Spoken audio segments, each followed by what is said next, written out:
friends. Thank you for that. We're having a little technical difficulty. So the authors, Han and Aquilina, do an excellent preface on this homilies or sermons on account. So, for example, they do a 2 pages, 5 by 7.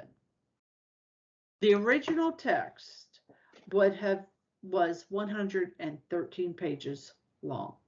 It's 8.5 by 11. Oh.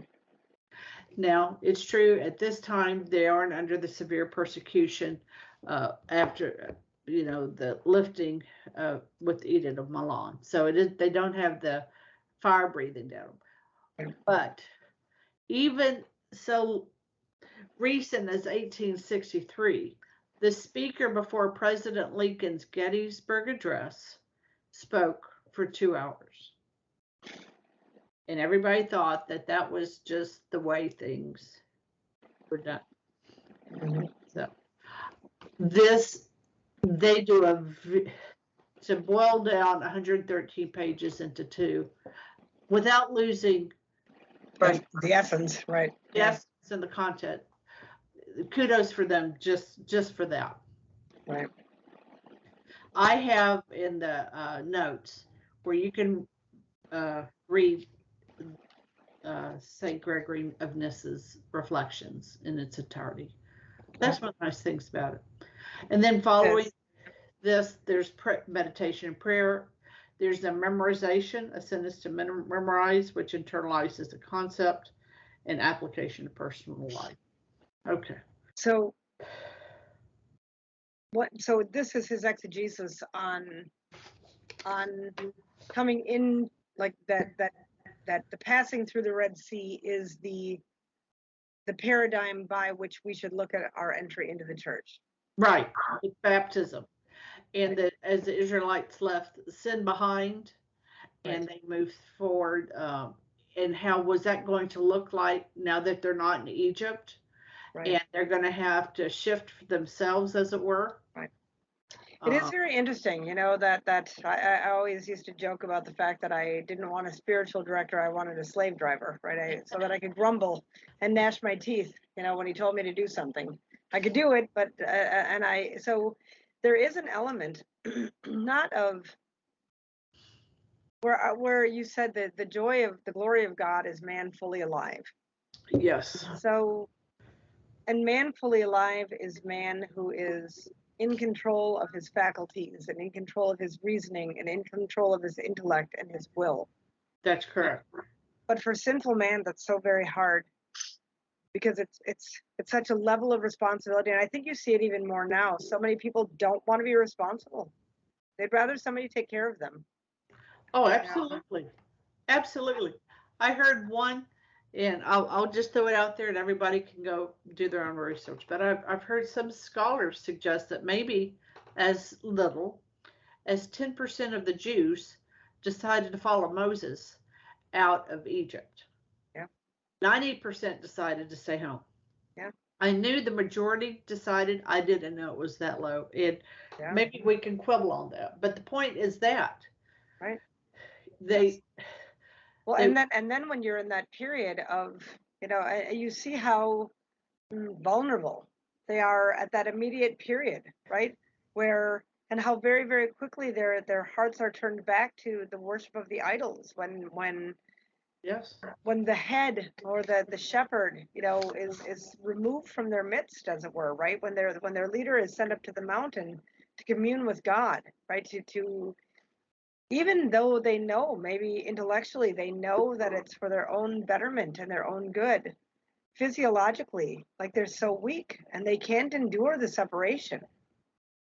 They can't. And they think about, in Sarah, you said this so beautifully. You said we have to have a tenderness for those who are just, when they're first, because perhaps to come into the church, they've had to leave family, or the family didn't understand them, or they start to have to say things about abortion that maybe they haven't had to say before. Right. And you kind of sit there on the bank of the river and you think about your leeks and garlics and melons, and you I want know. to go back. And you That's really right. Your want to flesh go back. pots, absolutely. And you- All the comforts, all the known the known hell in some instances is better than the unknown paradise. And I think, you know, you even see that now, like why you would think, why would certain people choose hell? Right? Why would they do that? But because they're comfortable in it. It is, that's right. It's their mess, it's their diaper, and that's Right. their Right. comfort. They're comfortable in it. Yeah. That's right. But we really, that it's such an interesting element though, then to think about our own, what does it require of me to be man fully alive? Correct. That's right. And if we're fully alive, that's true reality. Because Right. reality is as God sees Right. us. Right. And if we comport to how he sees it, we get sanity. Not only do we get holiness, we get Yes. sanctification. We Right. get sanity because Right. it's real. Right. And right now, you know, when I mean, this is where you could really see that at some point, you know, that men who they'll long for unsound doctrines, right? And the ones who believe in truth will be the ones. You're much considered crazy. All right, my friends. Let me finish off with this, and then I think in the next episode, maybe that'll kind of be our practical application. So while we're on Earth, we have general principles, those objective truths, such as the Ten Commandments, the natural and moral law, a good examination of conscience for periodic review. But that manner of God working out in each and every one of our lives is wholly unique. And so we're going to look a little bit of the testimony of Catalina. Any other thoughts, Sarah, before we head into mysticism? I think that it's very interesting that although the work that God does in the individual soul is profoundly unique, the tools that he uses are common. They are. He has chosen to use the Mass for all of us. He has chosen to use 7 sacraments because in those 7 sacraments, whatever it is that binds the human condition together, those 7 sacraments are eloquent enough to reach across to the individual soul. Like the commonality is essential because it binds us together, but God can work remarkably through so little when you think about it. And it's such a sadness, and people want to get rid of this I don't know, structure. Why to what end? Why to get rid of the structure? Because you know you don't like the present that it's wrapped up in, so you want to get rid of. You don't like the way that the gift is wrapped, so you want to get rid of the whole box. I don't like the wrapping paper. I don't know. It seems such a.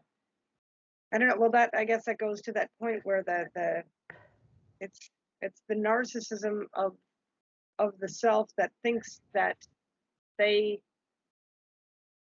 have the right to come to God on their own terms and don't want to yield to the very simple path that he has laid out. Maybe thinking themselves more adept, right, at creating a better way.